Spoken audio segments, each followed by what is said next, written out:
Esta semana, João Miguel Tavares considera-se manipulado. Pedro Mexia responde pela sigla PGA e Ricardo Araújo Pereira declara-se amigo do trabalho.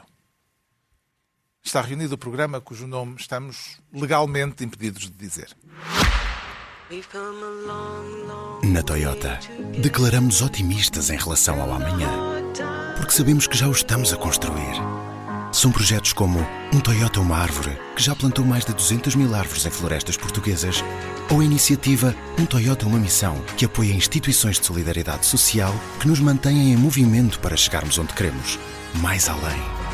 Conheça os projetos Toyota que estão a fazer mover o mundo em toyota.pt.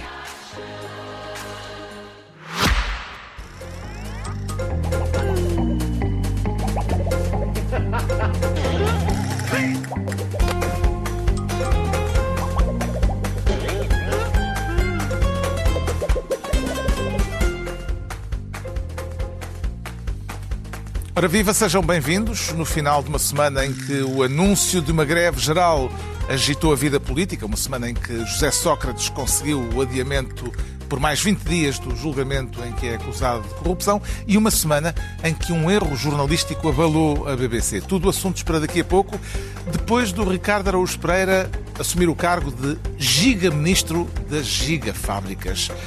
Não faz a coisa por menos. Não tem de ser assim, Carlos. Isso é uma grande giga-joga. É verdade. E nas gigafábricas haverá giga-operários? Bom, disso curiosamente não se fala. Curiosamente não se fala. É possível que não haja operários de todo. Estamos a falar do anúncio do governo de que vai candidatar Portugal à instalação de uma gigafábrica de inteligência artificial em Sines. Mas não só. A ambição declarada é fazer de Portugal líder mundial, nada mais nada menos do que líder mundial da inteligência artificial. Uma ambição anunciada pelo ministro Gonçalo Matias na Web Summit de forma expressiva. Innovate, experiment, dream, keep pushing, keep testing, keep imagining what's possible, because that is exactly what Portugal offers. A bridge between government and businesses, between innovation and industry, between Europe and the world. A place where ideas meet action and ambition becomes reality. Because Portugal is not only connected to the world, Portugal is connected to the future. Thank you very much. O ministro adjunto e da Reforma do Estado, entusiástico na Web Summit, sentiu-se contagiado pelo entusiasmo do ministro Gonçalo Matias, Ricardo Araújo Pereira? Não exatamente. O que eu senti foi que eu compreendo, porque eu sou também um Zequinha, eu sou um totó também. E, portanto, se alguém me dissesse... Gosto de dar espetáculo? Não é exatamente isso. Não, eu sou... Enfim, tenho alguns constrangimentos em público, não é? Sociais. Lá está, a razão para essa desconfiança é um esforço constante. Mas a gente sabe que isso é verdade. Com certeza. Não, as pessoas estão em casa a dizer, tens lá agora, mas tens. Não, exatamente. Faz parte dos clubes dos tímidos. Nós temos 2 tímidos e 2 não tímidos neste programa. O que é são os 2 não tímidos? São tu e dois. Eu sou tímido, amigo. Mas agora é tímido. Sou super tímido. Agora toda a gente é tímida. Quem me está a dar essa tímido? Eu também sou. Não, por acaso acho que não. Não, se o Ricardo é tímido, eu também quero ser. E ninguém me deixa retomar o meu raciocínio, que é tão profundo. E então, se me dissessem, olha, vais agora atuar aqui perante uma plateia que está muito num certame em que o pressuposto é tu vais dizer coisas inspiradoras, entusiasmadamente, e galvaniza então esta plateia gigantesca.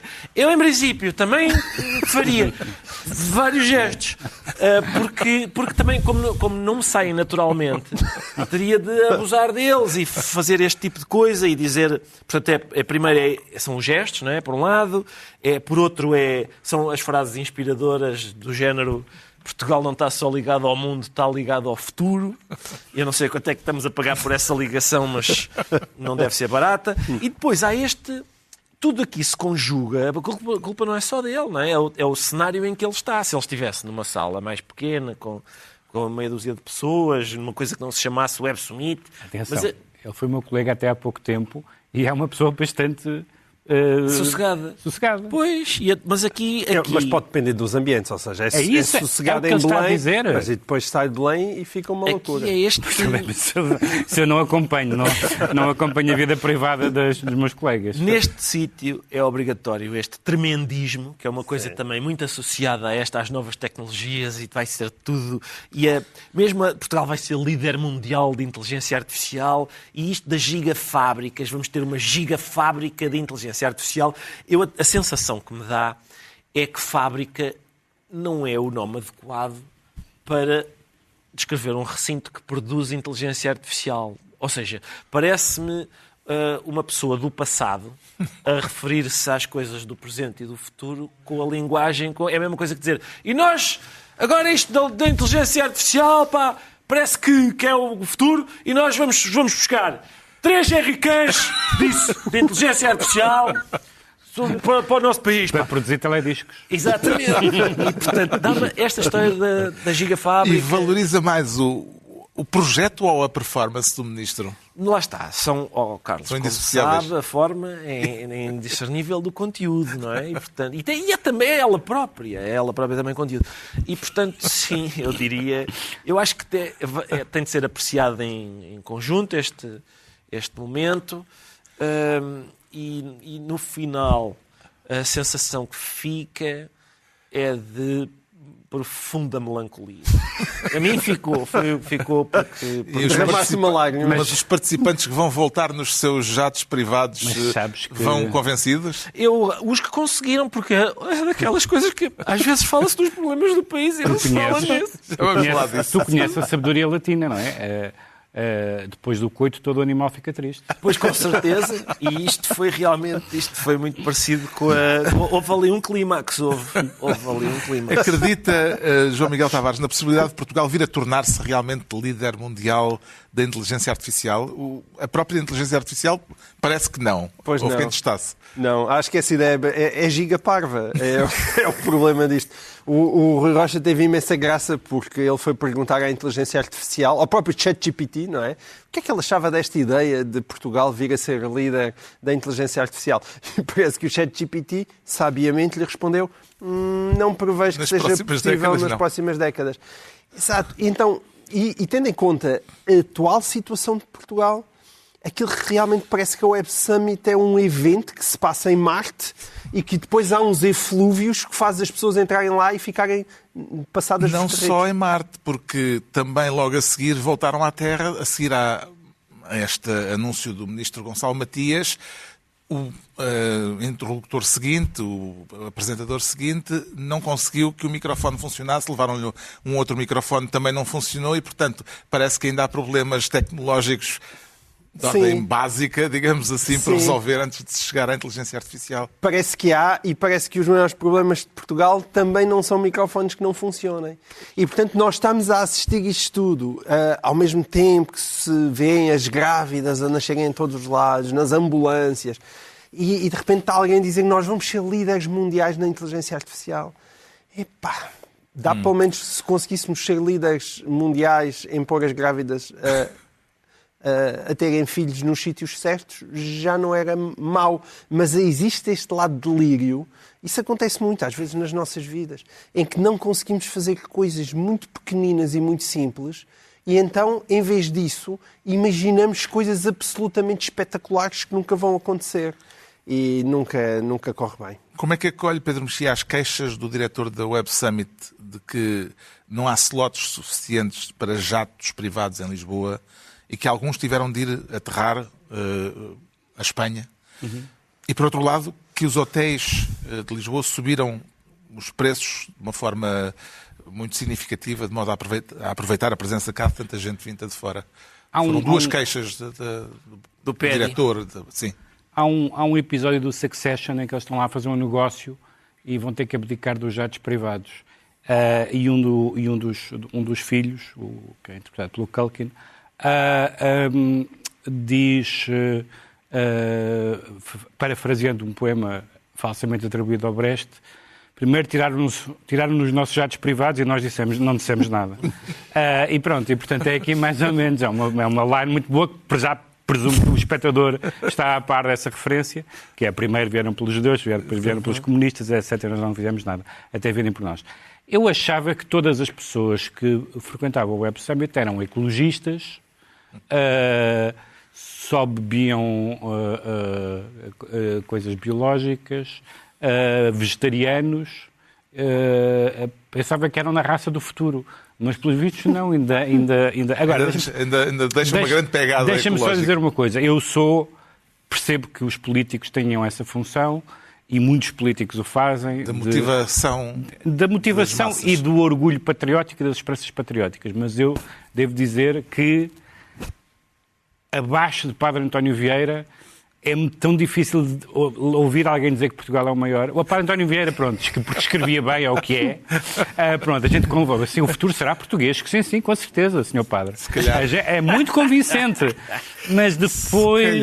Se calhar a inteligência artificial portuguesa vai ser o quinto império de que falava Vieira. Estamos à espera dele há bastante tempo. Se a inteligência artificial for inteligente, deixa de ser portuguesa. Isto reparem, dispensa Portugal. Mas é só para recordar que ainda há muito pouco tempo era o hidrogênio verde. Nos sítios agora onde aparentemente vão criar gigafábricas, o hidrogênio verde, nós íamos liderar mundialmente a história do hidrogênio Não verde. havia aquela coisa e, entretanto, há petróleo no Beato. já ninguém fala disso. Sim, era uma coisa do Bolsonaro. Há petróleo no Beato. Também já foi a nossa... Pois.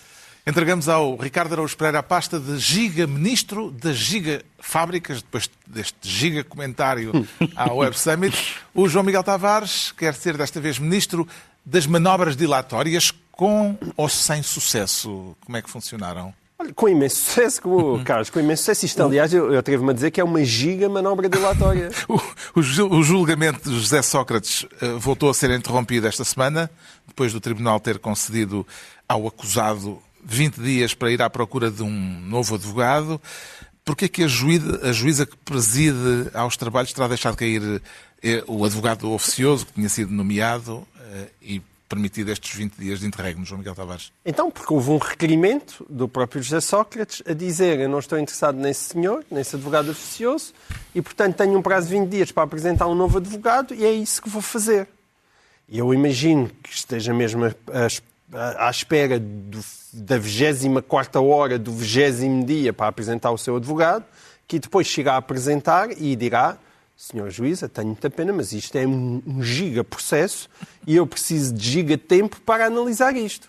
E a senhora juíza lhe dirá: pois com certeza, tome lá aqui mais uns dias, ou uns meses, e umas semanas, ou o que for, mas já está toda a gente convencida, até porque já uns advogados também parece que vão ser operados e não sei o quê, que lá em 2026 voltamos a falar disto. Depois mete-se o Natal. Sim, exatamente, mete-se o Natal, depois mete-se o Ano Novo, isto vai calhar em 2026. E a mim calhar, o que me espanta... Claro, o recomeço do giga-julgamento. Aqui o que me espanta é... Eu compreendo... Eu fico frustrado com a decisão da juíza, até porque ela, numa primeira momento, tinha sido diferente, mas, ao mesmo tempo, eu compreendo-a. Porque a juíza estava sujeita a haver um recurso para um tribunal superior que depois analisava e dizia: realmente, pobre José Sócrates, não esteve a ser devidamente defendido, então é preciso repetir essa parte do julgamento.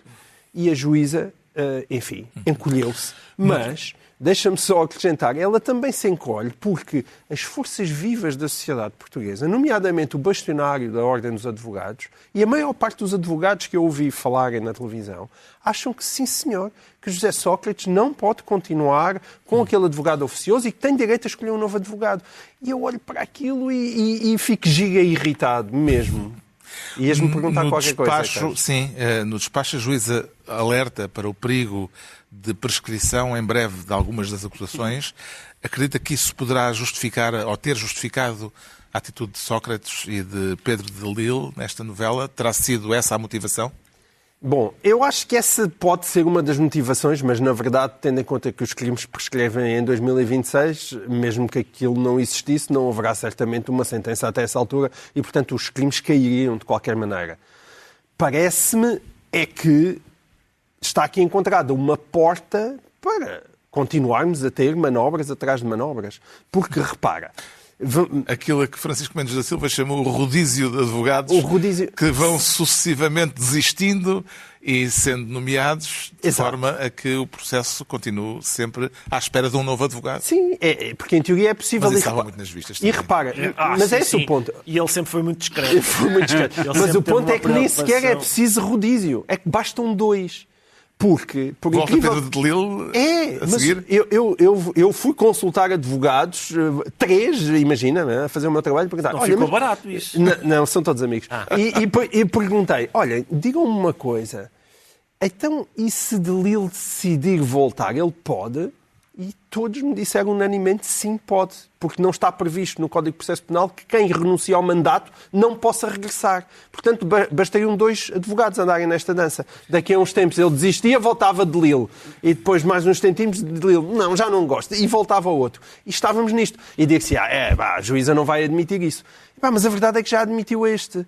E com uma equipa suficientemente habilidosa e imaginativa, quer dizer, José Sócrates pode estar constantemente a inventar este tipo de manobras e a justiça encolhe-se diante daquilo.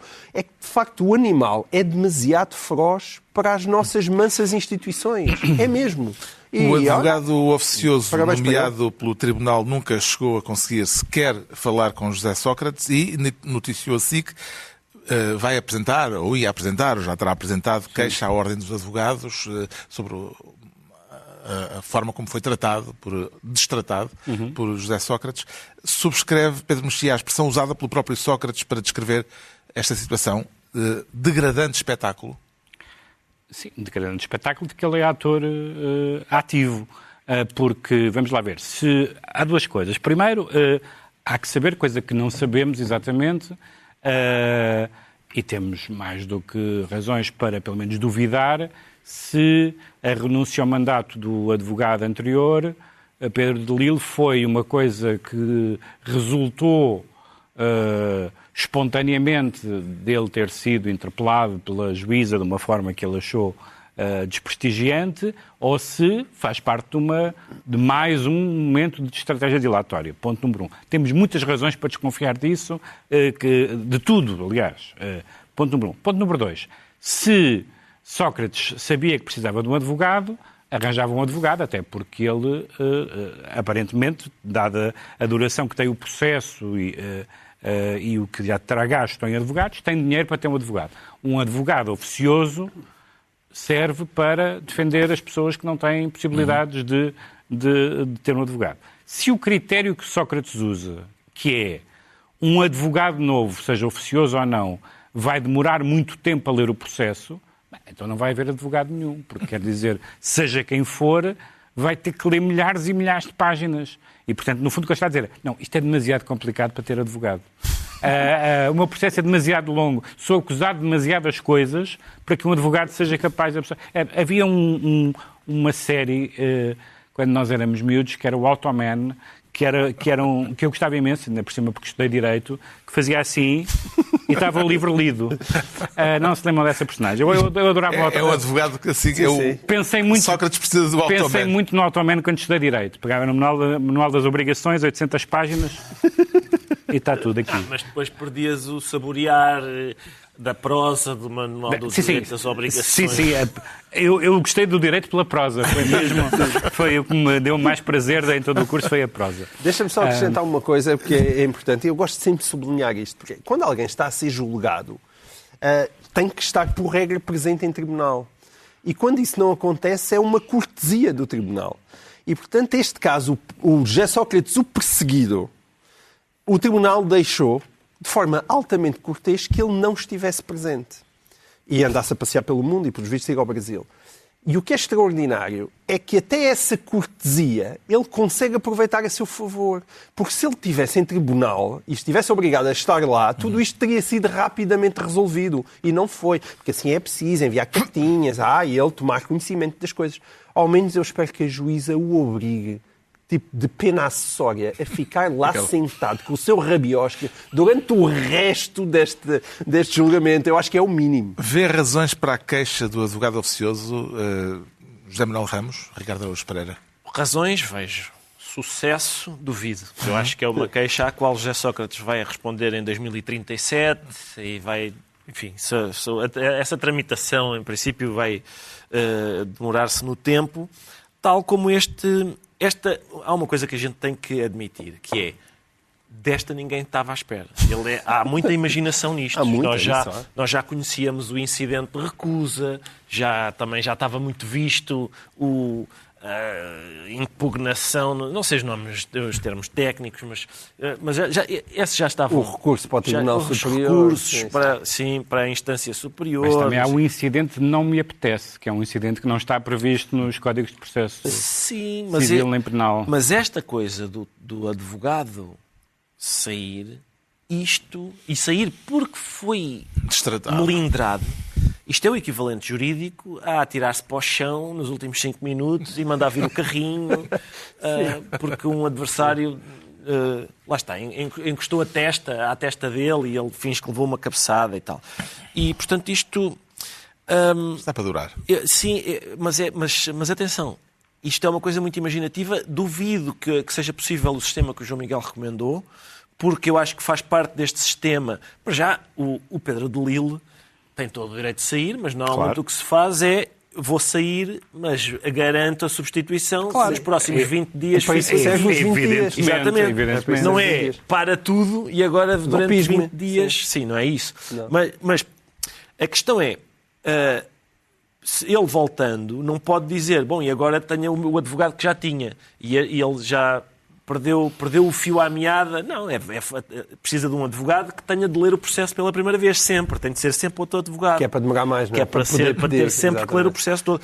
Se calhar, eu não sei se dá para ter um advogado estrangeiro que nunca tenha lido sequer este processo nos jornais. Não faz ideia. Pede a tradução, não é? Exato. Talvez.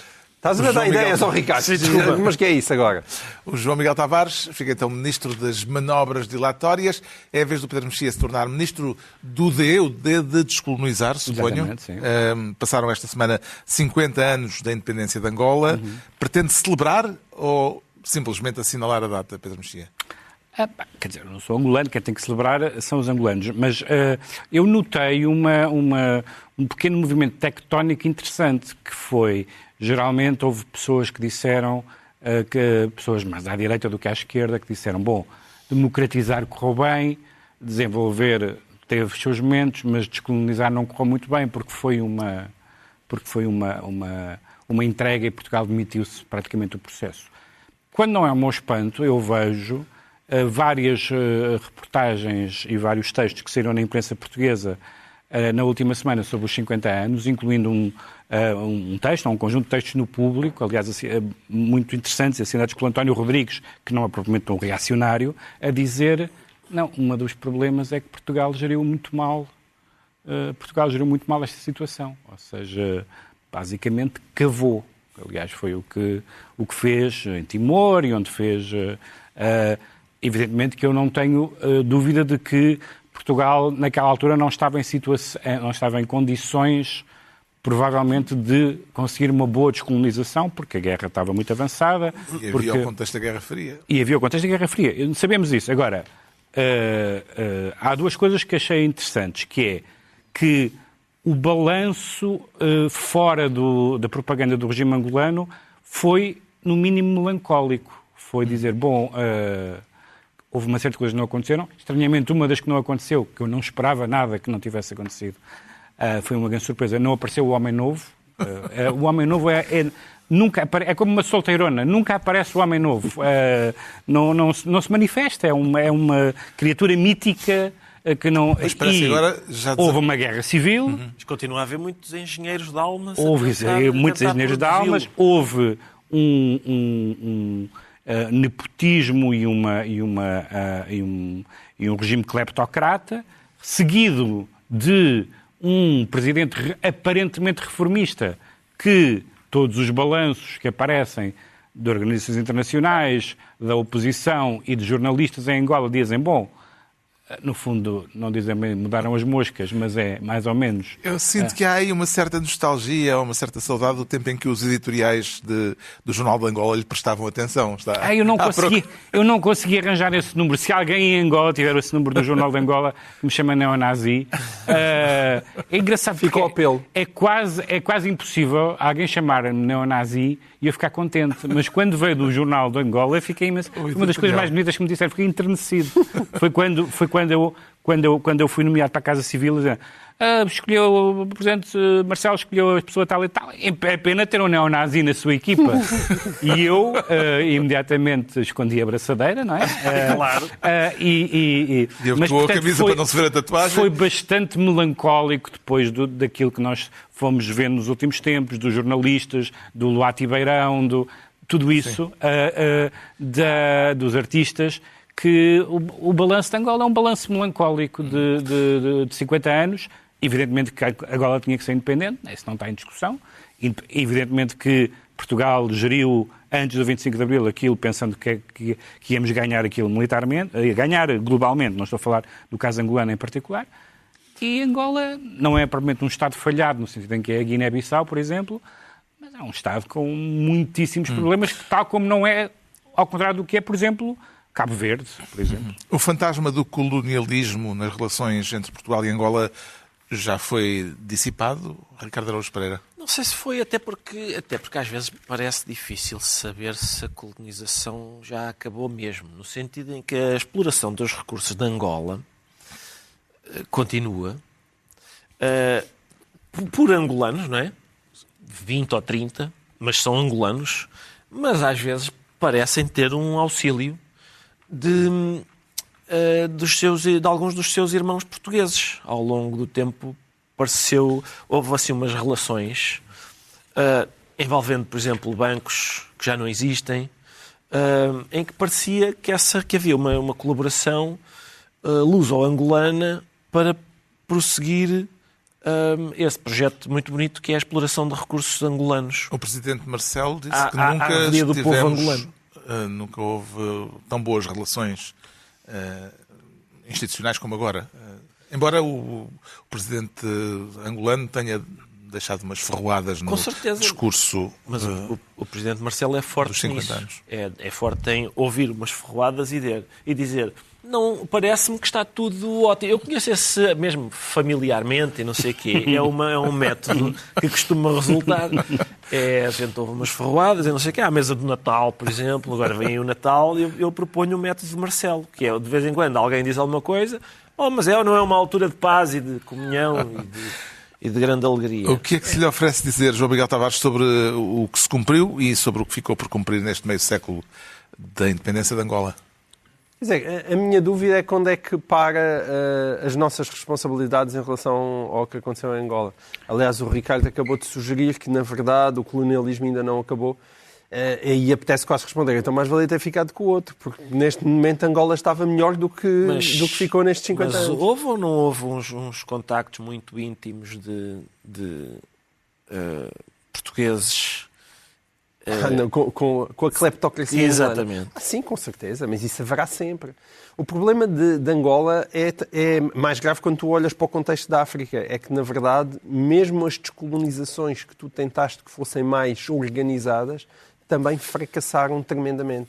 Podemos sempre dizer que a culpa toda é voltar ao século XIX. Em geral. Não é verdade. As africanas? Então tens que me fazer a lista dos países africanos em que aquilo esteja mesmo a correr bem. Algumas das descolonizações inglesas correram relativamente bem. Mas tens que olhar para os países como é que eles estão hoje em dia.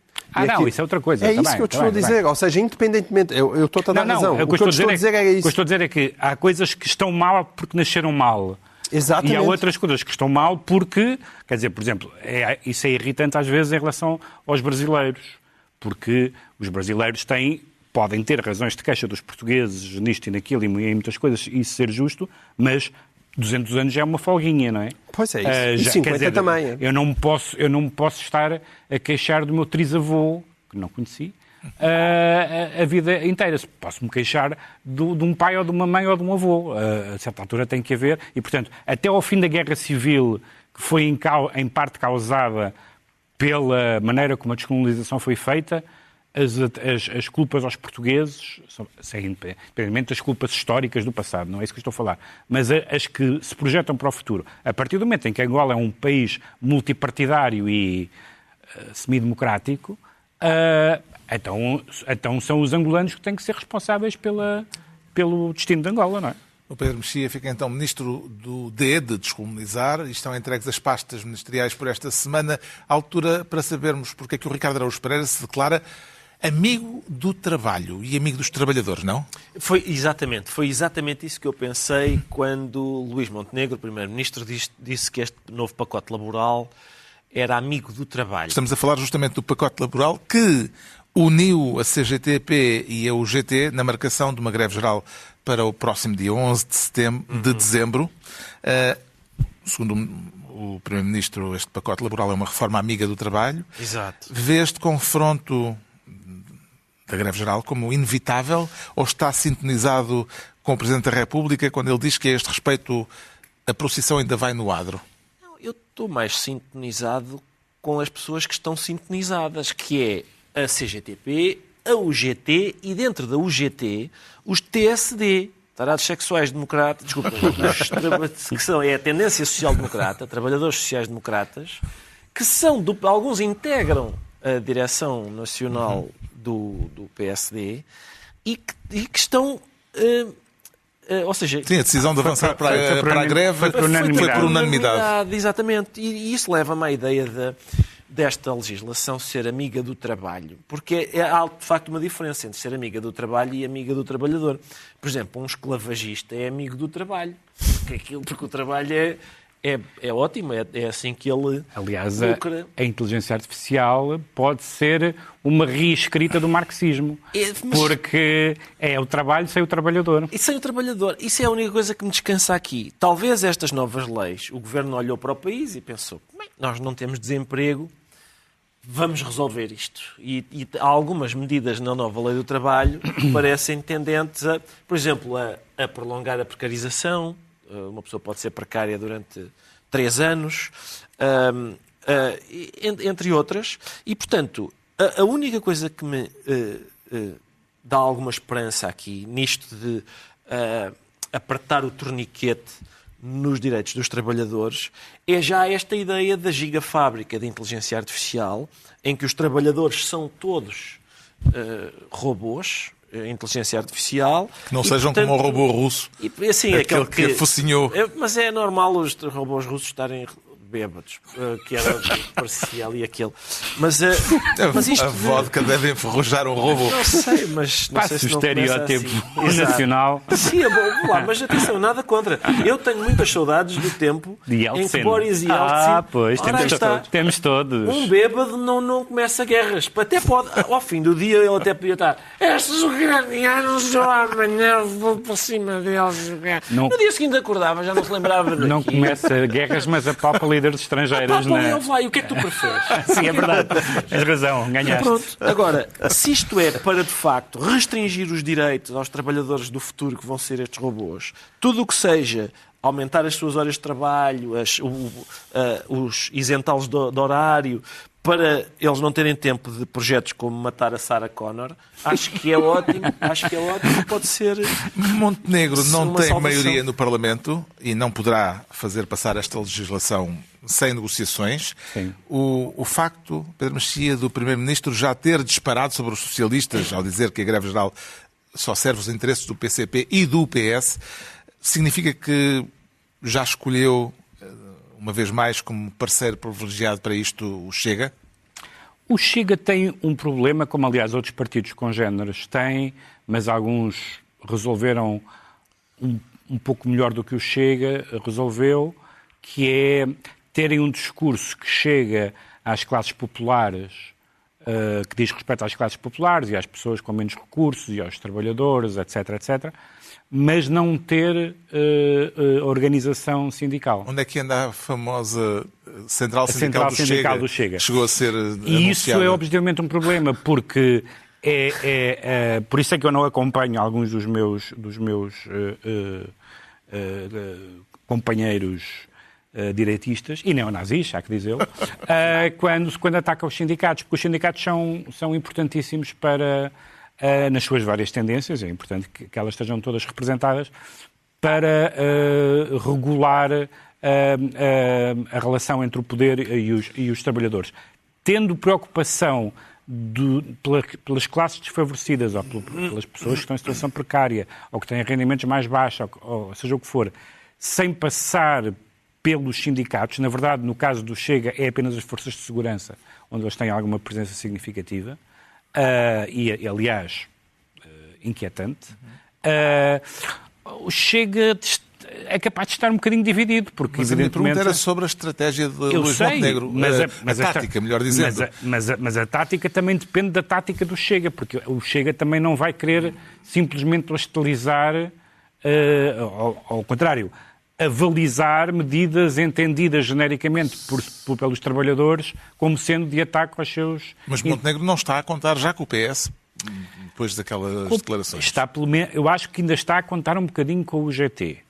Porque o adro da UGT é muito grande. Portanto, a procissão do adro da UGT... O UGT tem um adro muito grande e, portanto, às vezes ainda volta atrás. Não sei se voltará. Acho que sem a UGT... Mas a questão é parlamentar. Eu sei. A UGT não está no Parlamento. Eu sei que a UGT não está no Parlamento. Tem que ser alguma das forças parlamentares eu sei isso. A viabilizar o que eu estou a dizer legislação. O que eu estou a dizer é que uma abertura, como aliás aconteceu quase sempre, uma abertura por parte da CGTP negocial... Da CGTP ou da UGT? Da UGT, desculpa. Uma abertura negocial por parte da UGT daria para o Governo dizer, não, uma parte dos representantes dos trabalhadores chegaram a acordo connosco. Todos os governos de direita praticamente conseguiram fazer isso, mais coisa, menos coisa. Agora, ter todas as centrais sindicais e os sindicatos que elas regulam, sem sequer haver praticamente sindicatos independentes, e os que há são às vezes mais problemáticos do que os dois maiores, do que as duas maiores centrais sindicais, aí é que parece ser uma medida sem apoio popular. Já foi notado que não constava do programa eleitoral da AD esta alteração profunda das leis laborais.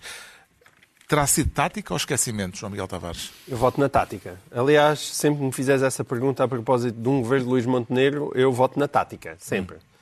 Isso diminui a legitimidade destas medidas? Podes dizer que sim, não foram escrutinadas, mas ninguém quer saber. Podes dizer que sim, mas ninguém quer saber. O que se vai passar, eu acho que é interessante, porque é um braço de ferro significativo em torno desta greve geral. Porque eu tendo a achar que as pessoas estão fartas de greve, mesmo. Eu noto isso pelos meus textos. Eu escrevo há muito tempo sobre as questões das limitações à greve, por exemplo, na função pública, porque eu entendo que um trabalhador público não está nas mesmas condições de um trabalhador privado. Os níveis de hostilidade que eu tinha em relação a esses textos, quando eu escrevia aqui há 5 ou 7 ou 8 anos, não têm nada a ver com os de hoje em dia. Eu não confio em sondagens feitas em caixas de comentários de jornais. Mas devias confiar nesse caso específico, sabes porquê? Porque as minhas caixas de jornais geralmente são muito hostis àquilo que eu escrevo, vá-se lá saber porquê. E o facto de haver uma diminuição de hostilidade, quando eu ando a fazer conversas sobre as questões de as greves não podem ser assim, as escolas não podem pagar assim, os transportes públicos não podem pagar assim, isto não pode continuar assim, e de repente essa diminuição de hostilidade eu acho que é significativa. E penso que é nisso que Luís Montenegro está a jogar. Está a apostar num falhanço da greve geral. Eu não digo tanto num falhanço da greve geral. A greve geral até pode ter algum sucesso, mas eu penso... Na animosidade contra a greve geral. Na animosidade contra este tipo de greve. Sim, mas isso não implica a justeza ou não das medidas. Ou seja, isso é uma discussão... Não, isso é toda uma outra discussão prévia. Em que pode haver casos em que as críticas são legítimas, mas depois há sempre um problema em Portugal, que eu acho que é uma doença qualquer infantil, que é, por exemplo, a questão da amamentação, não é? Essa é infantil. Não, é infantil a discussão é infantil. E a discussão é infantil. Dá a ideia que qualquer pessoa que quer mudar uma coisinha de nada, e ali eu acho que o governo estava cheio de razão em relação àquilo, vem logo aí, cai. Mas isso também já houve sinais de que era para cair. Quer dizer, que é daqueles casos em que provavelmente é uma medida tática. Pode ser a tática, sim, é só tática, e isso esta gigatática também me aborrece. Está esclarecido porque é que o Ricardo Araújo Pereira se declara amigo do trabalho.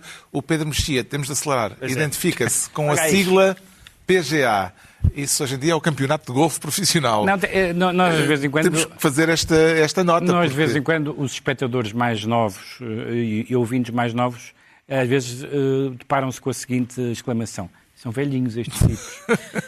A PGA era uma coisa que existiu entre 89 e 93. Tanto tempo. 89 e 93. Mas foi muito marcante para a nossa geração. Bom, há mais de 30 anos, Pedro Mexia. A memória deste teste às competências, não é? No fundo é a teste às competências de conhecimento.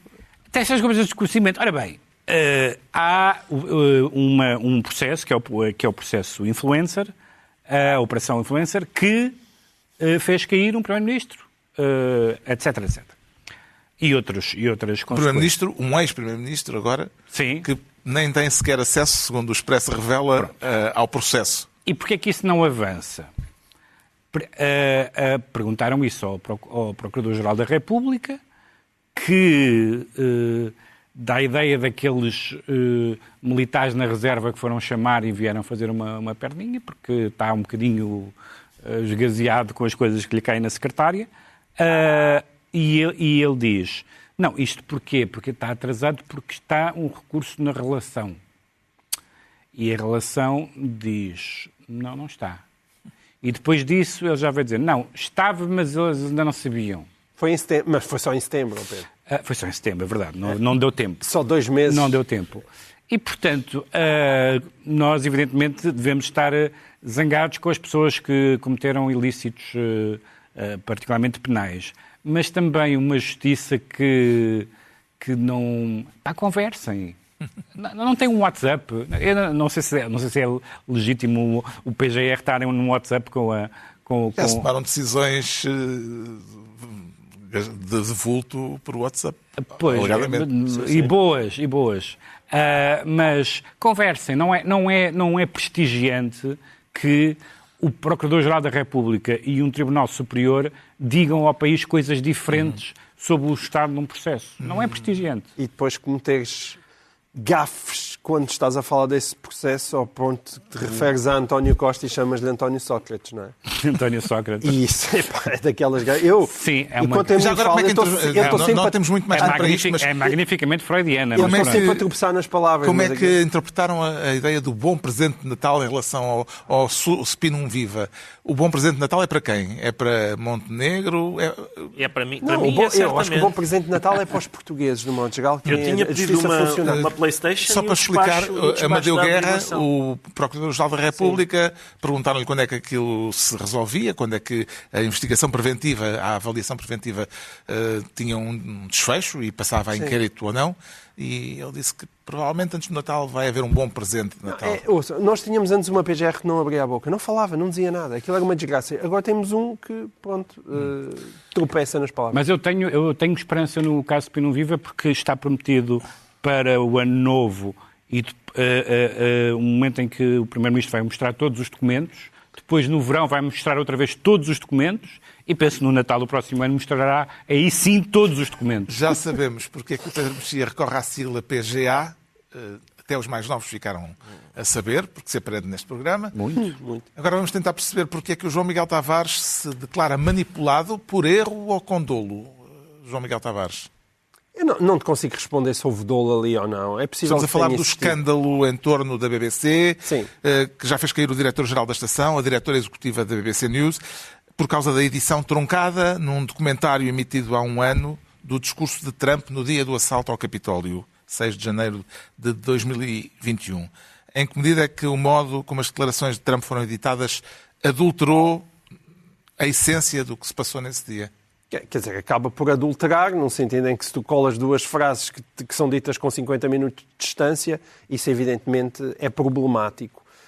O que eu queria dizer sobre este caso, muito rapidamente, é que eu gostava muito que regressasse, e tenho esperança que regresse, o velho jornalismo em que os jornalistas faziam um esforço genuíno para se distanciarem, para procurarem a objetividade e para se agarrarem aos factos como cães raivosos.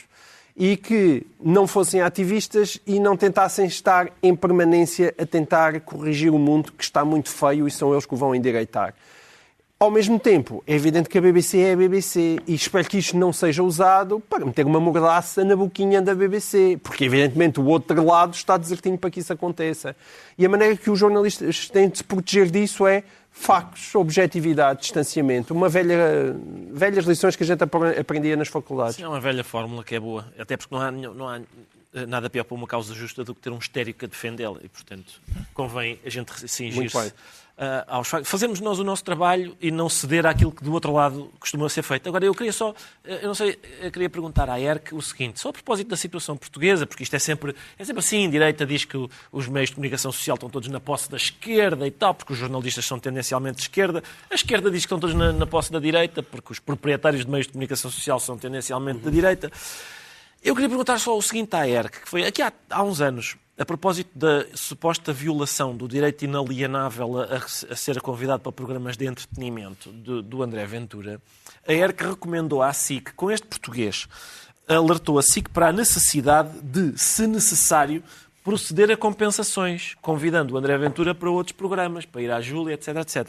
Neste momento que André Ventura, exato, mas neste momento que André Ventura é objetivamente o político português mais convidado para espaços de informação, não é de entretenimento, ele é esmagadoramente mais convidado para espaços de informação do que qualquer outro líder partidário. Se a ERC não acha que os canais deviam proceder a compensações dos outros, ou se é só no entretenimento. Está a passar o teu mail em rodapé neste momento. Fica a pergunta, fica a questão. E está na altura dos livros. Eu trago esta semana um livro surpreendente, sobretudo tendo em conta o nome e o currículo público do autor. É um ensaio de Francisco Louçã, mas um ensaio fora do âmbito em que Louçã é conhecido, enquanto político e economista.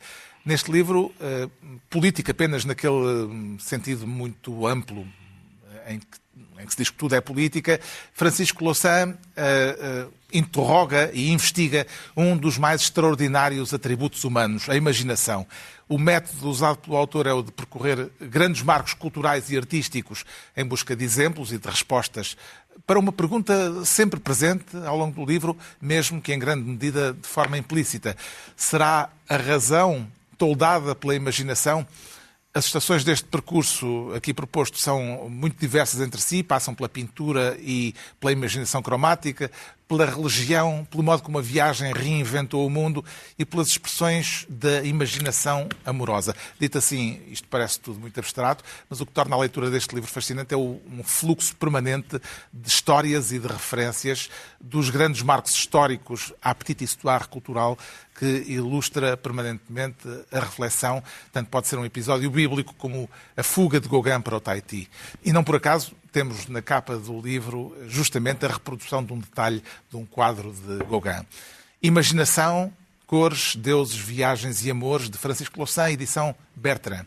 O João Miguel Tavares sugere mais um volume do Diário de Virgílio Ferreira. Sim, este é o terceiro e que conclui a reedição de um diário de Virgílio Ferreira chamado Conta Corrente, que na edição original eu penso que são 11 volumes separados por 2 séries e que agora nesta magnífica edição da Quetzal, o Francisco Xavier está muito de parabéns em relação a isto, foi reunido em 3 volumes. E com índice onomástico, ótimo para pesquisar. E isso é realmente muito importante, porque este diário do Virgílio Ferreira, ele escreveu entre 1969 e 1992, penso que é isso, e, portanto, ele apanha o final do Estado Novo e também a nossa transição para a democracia. E estes diários, com o detalhe que ele os faz, são uma janela para nós conhecermos esse período, tanto da história cultural como também da história política. E há um pouco de tudo aqui. Há aforismos, há pequenos ensaios, há observações prosaicas, para utilizar para utilizar um adjetivo que o prosaico, o Pedro Mexia, é um adjetivo que o Pedro Mexia gosta muito. E também usas muitas vezes a palavra prosaico, não sei se já reparaste, mas eu gosto muito do adjetivo prosaico. E sim, há essa acidez, esse mal dizer, que faz com que isto dê aquele salzinho que é sempre muito interessante nesta escrita diarística. Portanto, vale imensa pena. Os 3 volumes do Conta Corrente já estão disponíveis. O Pedro Mexia traz Clarice Lispector, mais um volume da reedição que está a acontecer agora. Que a Companhia de Letras tem estado a reeditar a Clarice Lispector. É um livro de prosa que não é prosaico. Esta não estava escrita, mas achei importante. Porque realmente não é. É um livro de contos. Sim. A Legião Estrangeira, um livro publicado em 1964, mas são contos muito diferentes da tradição do conto em língua portuguesa. São contos onde o enredo é bastante obscuro. Há um conto chamado O Ovo e a Galinha, que parece ser uma declinação exaustiva das possíveis relações entre a galinha e o ovo e a galinha. Há uma cena de aparente sedução entre um professor e uma aluna, exceto que não acontece nada e a aluna tem 9 anos, mas já está a descobrir o outro e a autoridade e a sexualidade, etc. São contos que todos eles nos surpreendem porque não são aquela coisa que nós conhecemos bem feita, oitocentista. E a Clarice Lispector é uma das escritoras, e escritor, homem ou mulher, em língua portuguesa, que nos deixa sempre mais sem chão debaixo dos pés. O Ricardo Araújo Pereira traz também uma reedição de um livro fundamental de Alberto Pimenta. Exatamente, Carlos. De acordo com o nosso relógio aqui no estúdio, eu tenho 0 segundos para falar sobre ele. Então silêncio. Exatamente. Silêncio dos Poetas, de Alberto Pimenta, é a reedição, na verdade, ou melhor, há uma primeira edição em 78, que eu não tinha ainda idade para me aperceber dela, e depois houve outra em 2003, ao que parece, e esta é essa, mas acrescentada ainda de um outro texto. O Alberto Pimenta, o professor Alberto Pimenta, era grande professor, foi meu professor e tudo, e era um grande professor de literatura. Isto é uma grande oportunidade, porque é um professor de literatura, que é também um poeta, é um professor de literatura muito especial e um poeta também muito especial, a falar sobre literatura e estética e edições do Saguão. Eu esta semana estive a co-apresentar um livro sobre poesia de um professor que citava muito o professor Ricardo Araújo Pereira. Também. Entrevistando Sofia de Melbrenner, etc. Muito bem, temos que falar sobre este professor. O Silêncio dos Poetas, de Alberto Pimenta, a fechar esta reunião semanal. 2 a 8 dias, à mesma hora, os mesmos de sempre também em podcast. Pedro Mexia, João Miguel Tavares e Ricardo Araújo Pereira.